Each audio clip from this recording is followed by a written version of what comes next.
Okay, well, welcome again to Book Passage. Thank you for coming out and supporting your local independent bookstore. My name is Melissa, and I have the honor and pleasure of introducing one of the most immensely talented writers of our time, Colum McCann. We at Book Passage could not be more thrilled to have Colum with us this evening.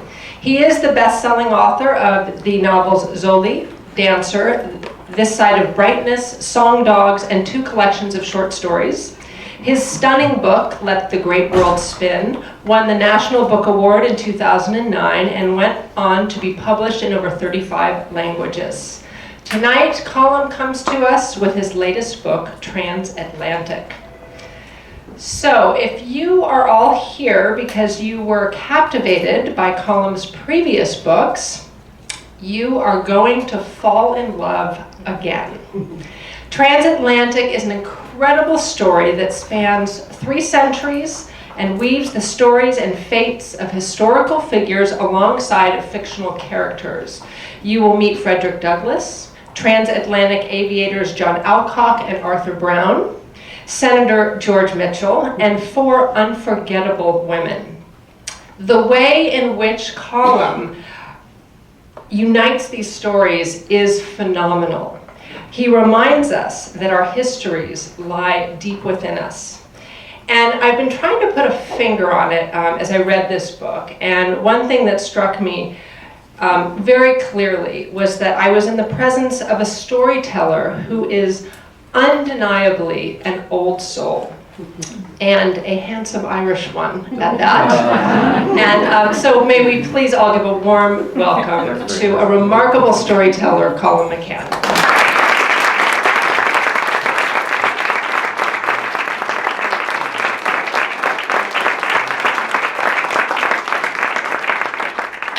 Paid Melissa well to say the last part. Thank you so much. It's nice to be back here. Hello, everybody. So what we're going to do, I think, is I'm going to read for a little while and chat, and then open it up to you guys for questions if anybody has any questions. I've been on tour a little while. My brother Ronan is here. There he is at the back. Always Ronan. No, right, no. Oh, there he is. Sorry. I got him. Yes. I got him. Looks like him down the back too. Surprise, surprise. And a lot of good face. Oh my gosh. Okay, how are you? So I've been on tour, and yesterday we were in Los Angeles, where I ended up brushing my teeth with Ben Gay. Didn't even realize it for a long time. That's how bad it was. This toothpaste is weird, you know. I take full credit for that.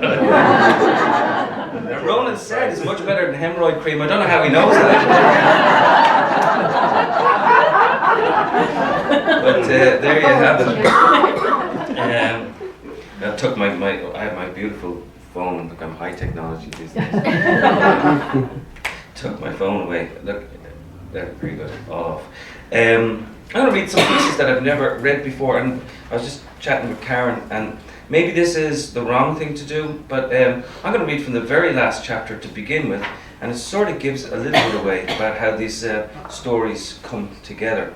And then I'm going to hop back and see if I can give you a flavour of what comes beforehand. But this is the only section in the book that's actually first person. It takes place in 2011, which is the year that Obama and the Queen of England came to Ireland in the exact same week.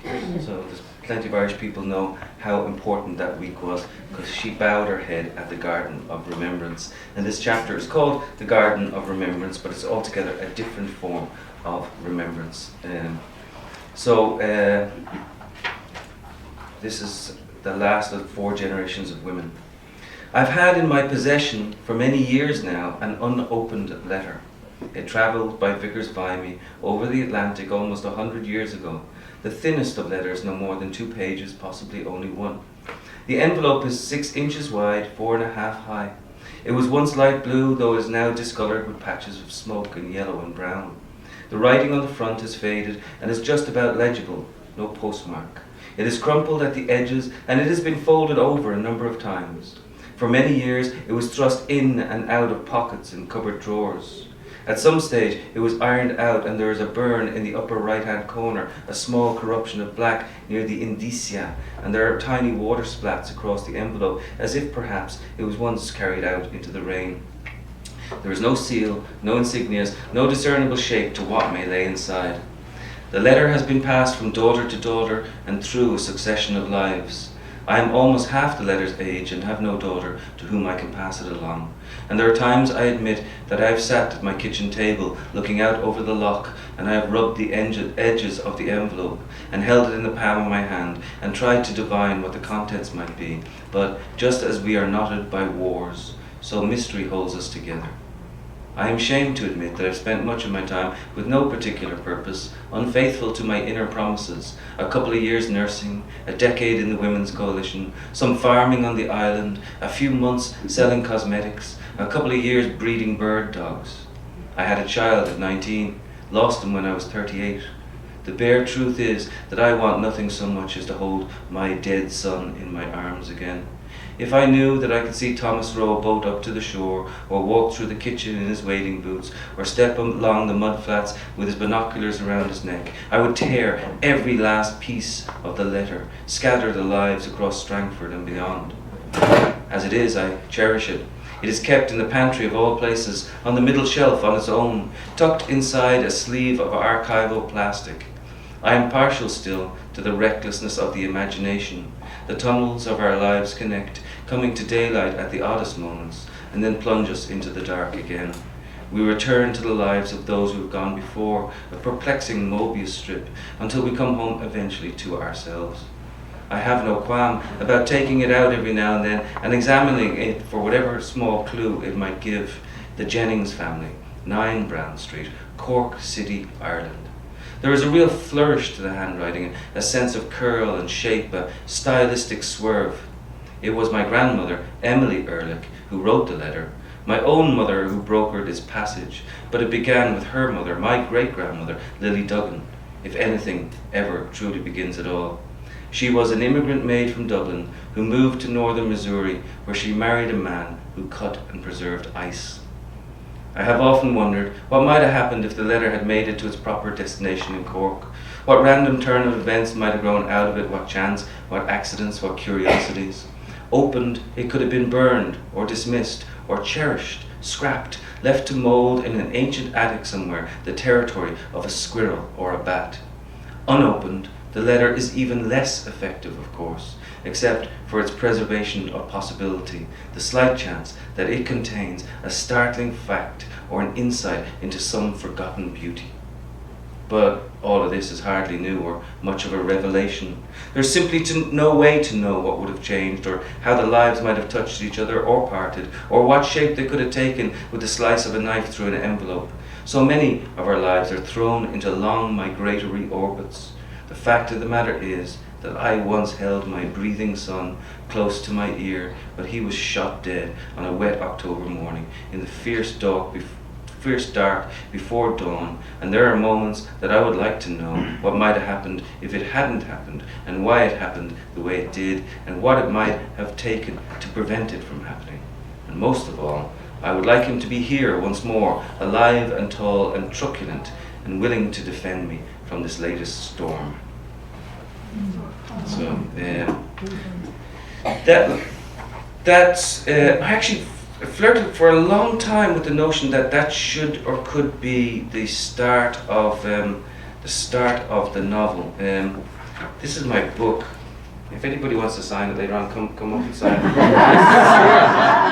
I'm serious. Look, we've got all this stuff. Like, this is only like a couple of weeks old. I've been on the road a couple of weeks in Ireland and stuff. Oh, I don't know what this napkin is about. Obviously, some stage, like late in the evening, this napkin with a peace mark was really important to me. So I had like people signing the pages and stuff like this. Yeah, really, it's open. It's open to everybody. But it means that I can't find anything anymore. There are 3 stories in this novel, non-fiction narratives. I suppose what the novel tries to do is question the notion of what's real and what's not, what's imagined and what's not. Question the place of history, where history coincides with the imagined and with language and all these different things that are the concerns of historians and fiction writers and both.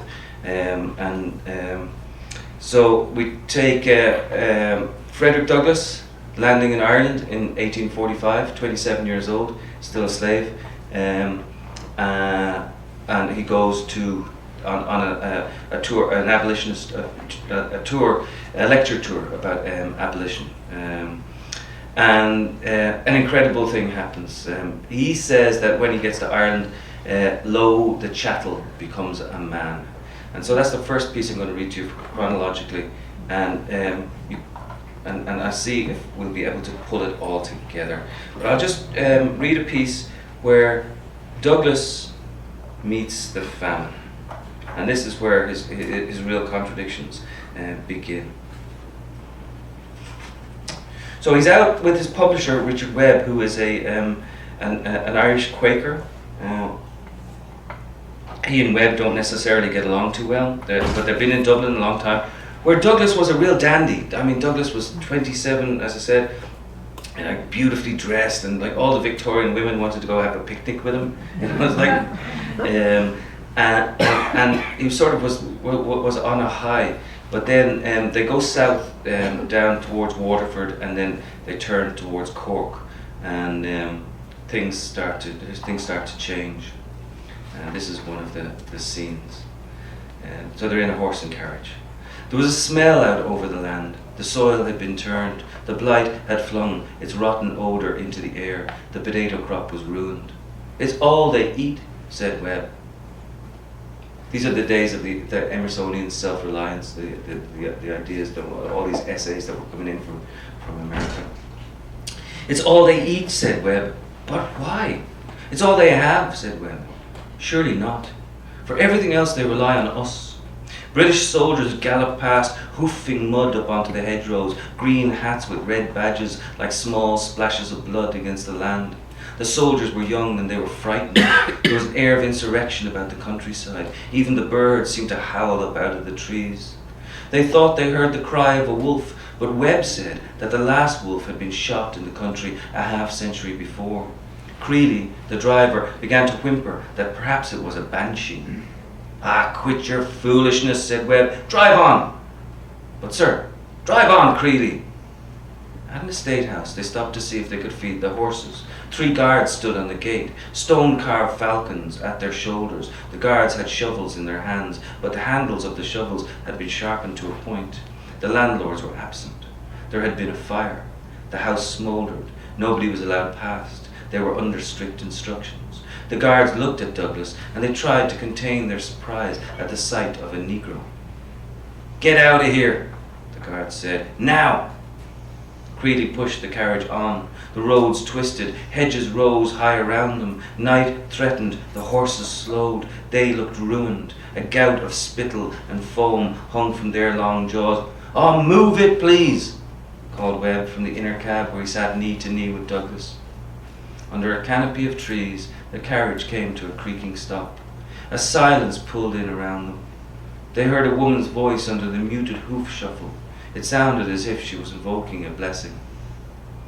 "What is it?" called Webb. Creeley did not answer. "Move it, man, it's getting dark." Still the carriage did not budge. Webb snapped the bottom of the door open with his foot and stepped down from the inner cab. Douglass followed. They stood in the black bath of trees. In the road they saw the cold and grainy shape of a woman. She wore a grey woolen shawl and the remnants of a green dress. She had been dragging behind her a very small bundle of twigs attached to a strap around her shoulders, pulling the contraption in her wake. On the twigs lay a small parcel of white. The woman gazed up at them. Her eyes shone. A high ache tightened her voice. You'll help my child, sir, she said to Webb. Pardon me? God bless you, sir, you'll help my child. She lifted the baby from the raft of twigs. Good God, said Webb. An arm flopped out from the bundle. The woman tucked the arm back into the rags. For the love of God, the child's hungry, she said. A wind had risen up. They could hear the branches of the trees slapping each other around. Here, said Webb, offering the woman a coin. She did not take it. She bent her head instead. She seemed to recognize her own shame on the ground. She's not had a thing to eat, said Douglas. Webb fumbled in a small leather purse again and held out a 6-penny piece. Still the woman did not take it. The baby was clutched to her chest. The men stood rooted to the spot. A paralysis had swept over them. Creeley looked away. Douglas felt himself become the dark of the road.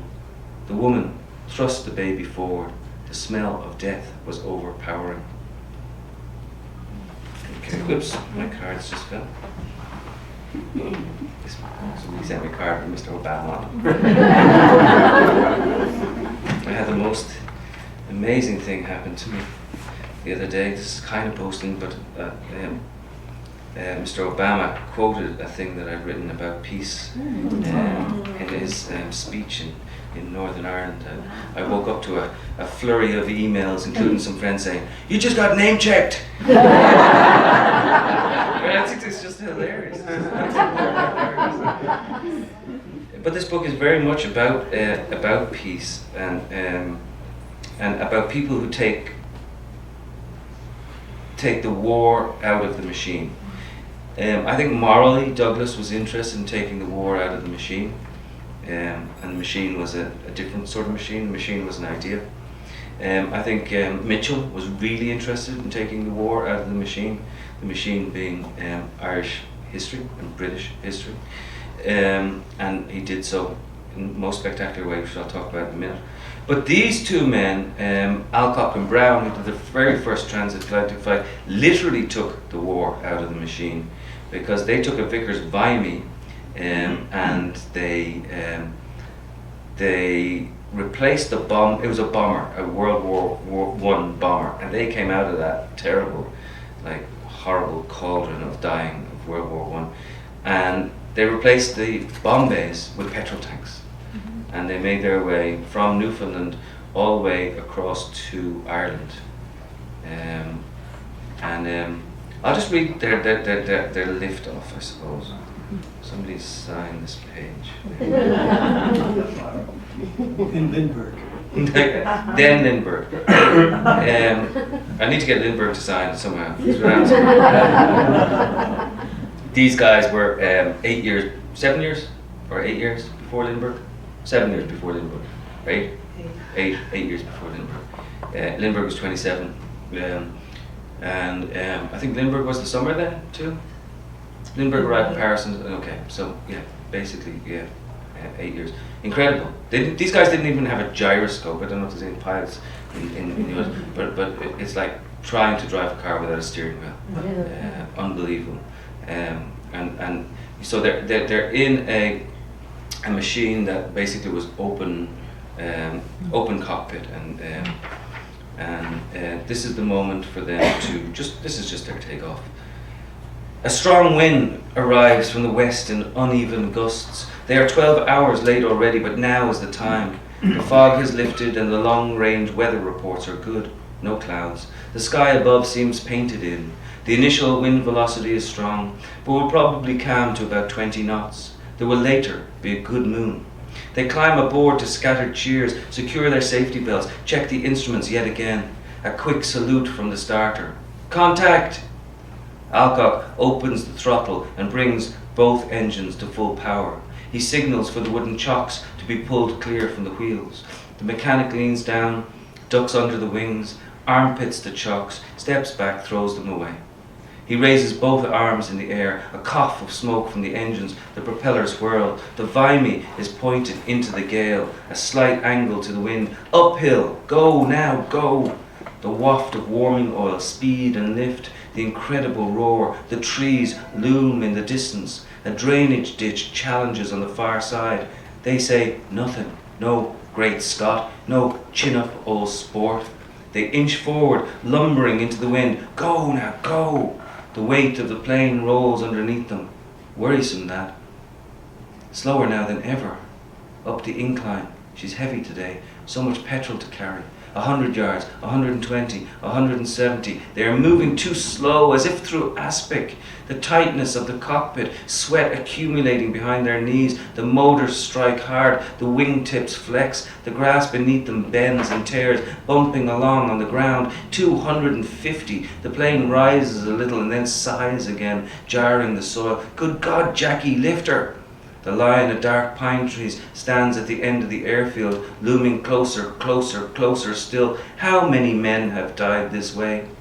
Pull her back, Jackie boy. Skid her sideways. Abort, now. 300 yards. Good Jesus above. A gust of wind lifts the left wing and they tilt slightly right, and then they feel it. A cold swell of air in their stomachs. We're rising, Teddy. We are rising. Look. A slow grade of upwards, an ever so faint lift of the soul, and the plane is a few feet in the air, nosing up, and the wind whistling through the struts. How tall are those trees? How many men died? How many of us fell? Brown converts the pines to possible noise in his mind. The slap of bark, the tangle of stems, the ack of twigs, the smash up. Hang on, hang on. The throat still tight with terror, they rise a little in their seats, as if that might unloosen the weight of the plane beneath them. Higher now, go! The sky beyond the trees is an oceanic thing. Lift it, Jackie. Lift it, for God's sake, lift her. Here come the trees. Here they come. Their scarves take first flight, and then they hear the applause of the branches below. That was a little ticklish. Roars Alcock across the noise. They're British after all. I have to say something like that. And finally then, last section to read before we sort of open it up and have a chat. Oh, no, I'm going to change it because I met Zach this evening and Zach said he would, I don't want to do two sections. Can I do two sections? I'll do two sections. I'll do Mitchell first. A small section about George Mitchell, a politician who I think is one of the greatest statesmen. A gentleman who's accompanying us around today, Brian, said a good reason to be proud to be American is somebody like Senator George Mitchell. He helped negotiate our peace process, and one of the beautiful things that he did was that he learned to listen to us. As you know, the Irish, we just go on and on and on. You can see it right now. We don't shut up. But particularly in Northern Ireland, when we talk about grievances, you know, so-and-so did this, so-and-so did that. Point of honour, Mr. Chairman, you know, that sort of thing. For 700 years, they've been doing. So for 2 years, he listened to this shite, basically, like on and on and on, from both sides, or not even both sides, from the whole pentagon, rhombus of sides, whatever it happens to be. And he listened, and then he pulled the trigger because he was 64 years old. He had a 5-month-old son, and he was ready to go home. But his incredible beauty was that he learned to listen. And I can't stress it enough that the Irish peace process probably would not have been in place unless somebody had been prepared to accept all this language, and then until the language itself was exhausted, and which is an almost impossible thing to do in Ireland. And so I wanted to write a small myth for that moment, and this is the myth that I wrote for Senator Mitchell, who's, as you know, is still alive and well and kicking. It is as if in a myth he has visited an empty grain silo. In the beginning, he stood at the bottom in the resounding dark. Several figures gathered at the top of the silo. They peered down, shaded their eyes, and they began to drop their pieces of grain upon him. Words. A small rain at first, full of vanity and history and rancor, clattering in the emptiness. He stood and he let it sound metallic around him until it began to pour, and the grain took on a different sound, and he had to reach up and keep knocking the words aside just to get a little space to breathe. Dust and chaff in the air around him from their very own fields. They were pouring down their winnowed bitterness. And in his silence, he just kept thrashing, spluttering, pushing the words away, a refusal to drown. What nobody noticed, not even himself, was that the grain kept rising and the silo filled. But he kept rising with it, and the sounds grew different, word upon word, falling around him, building beneath him. And now, at the top of the silo, he has clawed himself up and he has dusted himself off. And he stands there, equal with the pourers, who are astounded by the language that lies beneath them. They glance at each other. There are 3 ways down from the silo. They can fall into the grain and drown, they can jump off the edge and abandon it, or they can learn to sow it very slowly at their feet. Which is what they did, God bless them. Okay, and lastly, a little bit about ice and ice making. This is where some of the stories come together, and the maid who there's a maid in the book, and she meets Frederick Douglass early on in the book, and then she leaves and she goes to America. I won't tell you too much because I don't want to give too much away. So let's see if I can find something about the ice. This is 2 pages, maybe a little bit long, but this is just about how they made ice in the 1850s, 1860s, 1870s. Without electricity, of course. She's living in Missouri. As soon as the cold came, the lake began to freeze. John Ehrlich rose and dressed in the faint warmth from the stove, and he went out quietly from the cabin, and he tested it every day. When the ice was 4 inches deep, it was capable of holding a man. He walked from one side of the lake to the other, staying close to the shore at first. Lily watched him diminish in the distance, tall and thin, the limp growing smaller. A fierce wind blew across the bankside snow, kicked small eddies into the air. The trees made a dark run into the flat distance. He brought his oldest sons out to join him. Father and sons, they turned and turned, testing the strength of the ice. Falconing, he called it. They circled closer to the center of the lake. Each time they reached the end of a spiral, John Ehrlich raised his boot and stamped to check the thickness. Lily watched the older boys, Adam and Benjamin, do the same thing. The clean thud of their boots broke the silence. She thought they might disappear under at any time, that the lake would take them and ice over, swallow their scarves, their hats, their face wrappings. But they circled inwards, meticulous in their patterns. They knew the depth of the ice by the sound of their boots. There should be sound from their boots.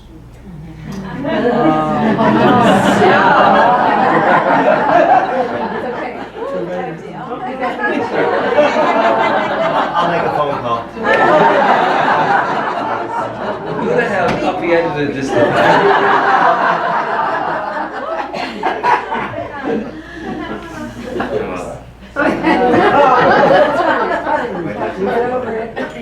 They went out the next morning to begin sinking the lake. John Ehrlich used a long, thin auger to bore the holes, steel with a sharp point. When he turned the handle, it looked to Lily as though he were churning butter. Small sparks of ice rose from the surface. He went across the lake with the boys, sinking hole after hole in the ice 3 feet apart. They made a checkerboard of the lake. They stood over each hole and inserted a thin stick to make sure the drill had gone all the way through. The water gurgled up and spread, layer upon layer. The spill from each drill hole met its neighbor, a spreading sheet of freeze. As the days wore on, they followed their own footsteps back across the lake and re-broke the mouth of ice on each of the holes. The water rose again. Lily brought them lunch on the lake, hunks of bread and ham, bottles of milk corked with toweling and string. John Ehrlich drank and drew his sleeve across his mouth. Adam and Benjamin watched their father and did the same. Soon Lawrence, Nathaniel, and Thomas joined them on the lake. They came inside to the cabin where Lily had built up the fire. John Ehrlich washed in the basin and sat down by the light of a lantern. He was a man of 2 lives. He slipped on his spectacles and read aloud from the book. Late in the evening, he and Lily walked out together to see how much the ice had deepened. They wore no skates. They did not want to score the ice, although John Ehrlich knew they would be planing it later on. They rebored the ice and it deepened day after day, season after season. And when it snowed, the process was quicker. And there were nights when the ice could deepen by a full 3 inches. The dark of their figures moved across the enormous white. When the lake was thick enough, they drew a heavy wooden frame behind them. The frame was shod with a sleeve of steel. The snow built up and collected in furrows. Row upon row of them appeared on the western edge of the lake. They looked to Lily like so many white eyebrows. When the snow was cleared, John Ehrlich and his sons planed the ice down. They measured out large squares, each the size of half a door. They cut into the lake with an ice plough. The blades were set in grooves, and the plough was drawn by the draft horse. Particles of ice shot up in the air. When the lake was deeply scored, they bent into the work of sawing along the ploughed lines. The best ice was the colour of crystal, hard and pure. Thank you.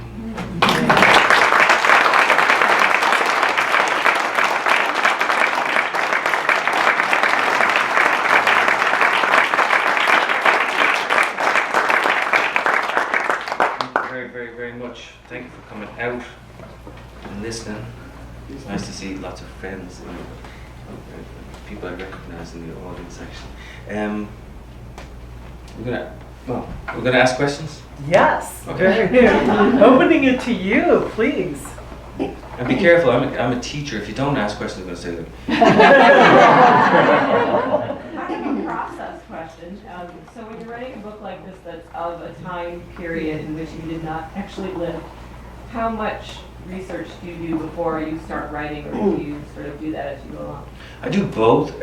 Like with say most things that I do, it's kind of do them both in tandem with one another. So I'll read for a couple of weeks and try to get an idea of about the era and about, say, ice harvesting and so on, and go to the New York Public Library and find whatever I can find, see photographs and so on. I take notes, but I never consult the notes ever again. I don't know what it is. It's just like I have the notes there, but I never look at them again. But the process of writing them down, I think, is important. And then I go away and imagine it. And based on what I might have learned, and then that's when I go in and start to do, after I imagine it first, then I do the deep research about what details I actually need. So there's some smoke and mirrors in all of this, you know. Like I suppose the best example in relation to this is I wrote a novel called Dancer, which is a fictionalization of the life of Rudolf Nureyev. And first of all, you know, I'd never seen a ballet in my life. I can't dance. I mean, look at me. It's like myself and my brother. He even wrecked his knee dancing at one stage. It's like, yeah.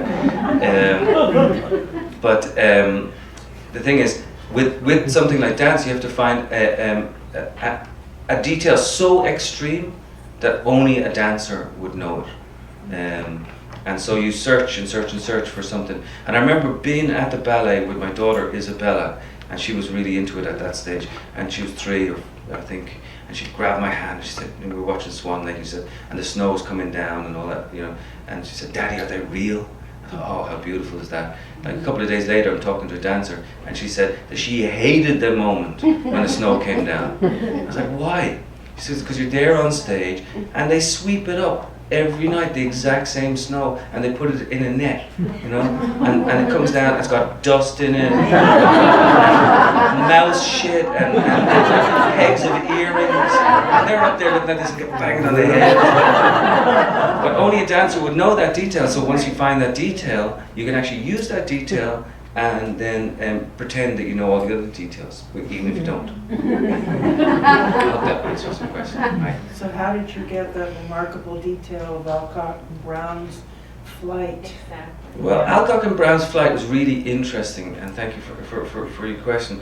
There's a lot of stuff on the internet that's actually wrong about Alcock and Brown. There's this idea out there that they actually went wing walking at some stage, like over the Atlantic, and first of all, you can't wing walk on linen.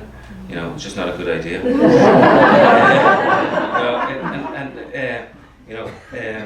Somehow it got, Brown talked in his own remembrance of the flight about leaning up backwards and trying to wipe ice off a gauge.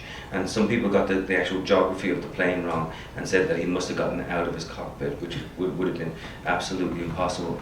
And so there's a lot of things that even that they got wrong about their own flight. And this is the interesting thing about history, is like who tells it, who legislates it. I mean, I talked to William Langofisher, who's an absolute expert on flight. He's a writer, a wonderful writer, and also a pilot. He works a lot for Vanity Fair magazine, so. And he told me like certain details that were just completely wrong about what would have happened. This whole idea that not having a gyroscope, if they hit cloud, why would they spin right instead of spinning left, and like why would they turn off one engine, not turn off the other? So I went into forensic detail about it all. The British Museum of Science called me to say that as far as they were concerned, this was the most correct version that they have seen of the flight, even though it's fiction. And so that's interesting to me, that you can supposedly shape what some people think is a lie. But fiction there's nothing to do with lying in the idea of fiction. Fiction is purely about the idea of shaping, fictus, to shape, to arrange, and it's not about invention necessarily. And so I mean, myself and TJ, this is TJ English, National Book Award winner, Pulitzer Prize winner, right here. Styles, we should actually.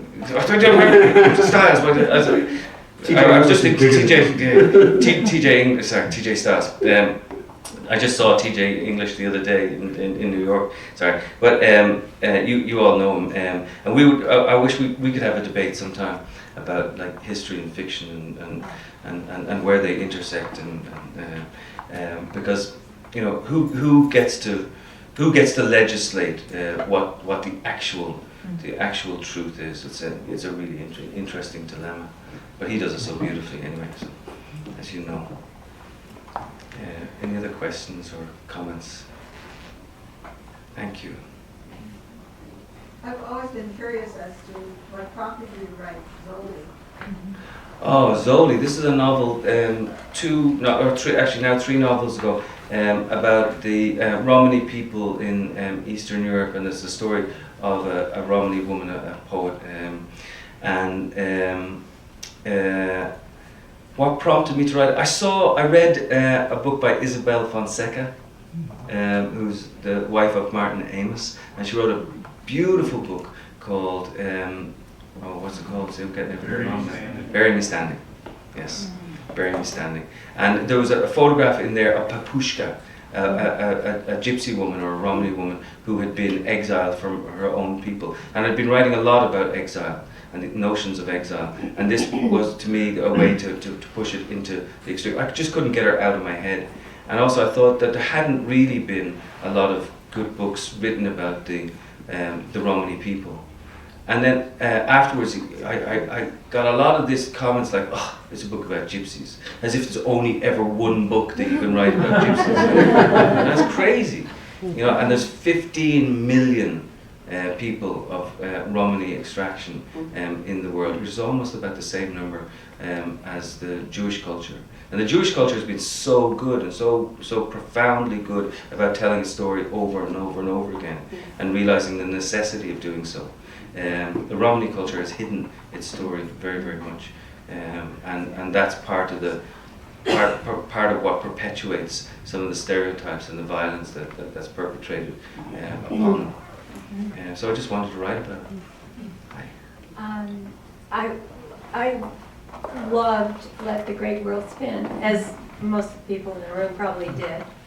But I think the fact that you're writing specifically now about what went on in Ireland, your love for Ireland, going back there.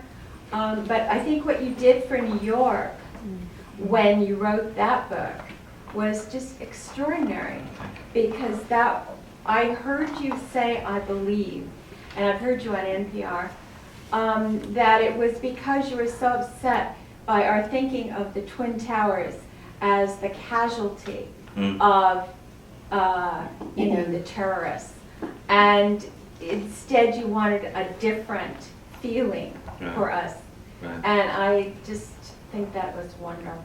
Well, thank you so much. I mean, one of the things that when I wrote Let the Great World Spin, I really wanted it to be a 9/11 metaphor. And when I originally set out to write it, I had this idea that turned out to be really stupid and juvenile, in fact, that I would take Philippe Petit's tightrope walk and be incredibly, again, forensic about like what, the weather on the day, the helicopters, all these sort of things, and then 3/4 of the way through he was going to fall off the wire. And so mess with the idea of what history is and do all these things and write it like almost like complete non-fiction. But then that just seemed sort of silly to me and didn't resonate anymore. And what happened was I began to become interested in the people who were on the ground, and also interested in the idea of grace and recovery and how do we get over this stuff and how do we get through this stuff. Because my own father-in-law had been in the first building to be hit, the second building to come down. He got out, but a lot of it was trying to negotiate that whole feeling that happened post 9/11. And a lot of this new book is my own feeling about, say, peace in Northern Ireland and even when you're writing away from yourself, when you're not writing about yourself, you're actually possibly more acutely autobiographical than when you're actually literally writing about yourself. Because every word that you choose, even if you're in the skin of, say, a 38-year-old hooker in the Bronx, there's a certain way that you're using words that becomes autobiographical.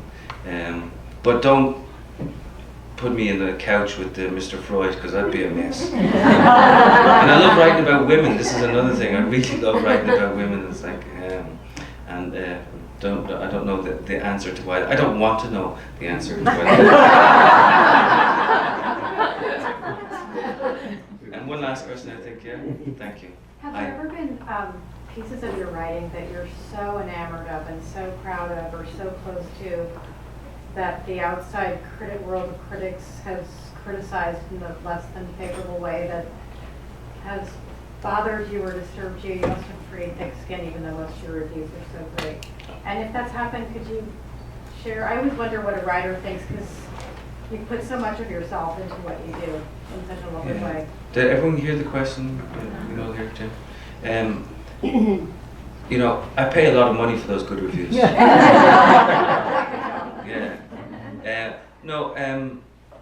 When I get a bad review, with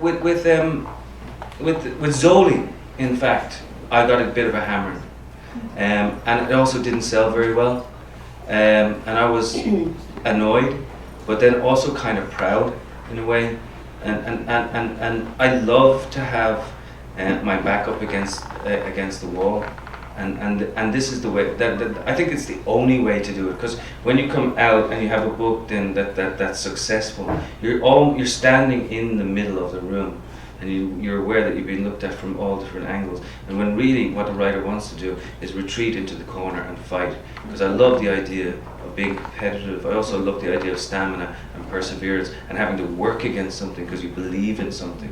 The idea is that you must believe in something in order to achieve something, or else it sort of becomes pablum. It's just like easy. It's like it's just excess and pure entertainment. You do have to entertain. I mean, it's really important to entertain people, I think. But you also have to have something deep behind it, or you hope to have something deep behind it. So in a way, what's important to know is that if you believe the good reviews, you also, as a natural mathematical corollary, you must believe the bad reviews. So you sort of can't believe. You just sort of hope that it goes on. But I will tell you that you always remember the name of the bad review. And one last thing, I did did so. Like I went to a bar. I got a read a hammer in for a book called This Side of Brightness when I was in Ireland. No, a book called Song Notes when I was in Ireland, by a prominent Irish reviewer. And I went to the Galway Festival and saw her at the bar, and she was obviously avoiding me. And I was like, oh, fuck this is ridiculous. So I went over and she was, I bought her a drink and said, I read your review, it was terribly written. And then we just clicked glasses, and after that we were friends. I got a good review the next time. Thank you very much.